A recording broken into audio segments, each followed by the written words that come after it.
আজকে হজরত হাসান আলাইহিস সালাম ওনার জন্মদিন। এই ওনার জন্মদিন উপলক্ষে ওনাকে যদি স্মরণ করে এই পৃথিবীর সমস্ত মুসলমান, ওনার সম্মান মর্যাদা আলোচনা করে, মহব্বত করে, নিশ্চয় আল্লাহ পাক এই মুসলমানকে বিজয় দান করবে। পশ্চিমাদের বিরুদ্ধে যে মুসলমানদের লড়াই চলছে, যদি হাসান আলাইহিস সালাম ওনাকে স্মরণ করে, আল্লাহ পাক ওনার সম্মানার্থে অবশ্যই মুসলমানকে বিজয় দান করবেন। কেননা আল্লাহ পাক যেই ওয়াদা দিয়েছেন জান্নাতের, সেই জান্নাতের সঈদ সর্দার হচ্ছে ইমাম হাসান আলাইহিস সালাম। এবং প্রিয় রসুল হাবিব সাল্লাল্লাহু আলাইহি সাল্লাম তিনি বলেছেন, তারকারাজি হচ্ছে আসমানবাসীর জন্য নিরাপত্তা দানকারী, আর আমার আহলে বাইত হচ্ছে জমিনবাসীর জন্য নিরাপত্তা দানকারী। আর আমার আহলে বাইত যতদিন থাকবে ততদিন কিয়ামত সংগঠিত হবে না।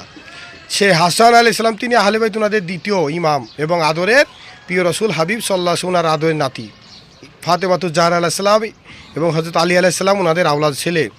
তো ওনাকে আজকে যদি স্মরণ করায়, মহব্বত করা হয়, অবশ্যই মুসলমান রহমত প্রাপ্ত হবে এবং অবশ্যই আল্লাহ পাক পশ্চিমাদের বিরুদ্ধে মুসলমানের বিজয় দান করবে।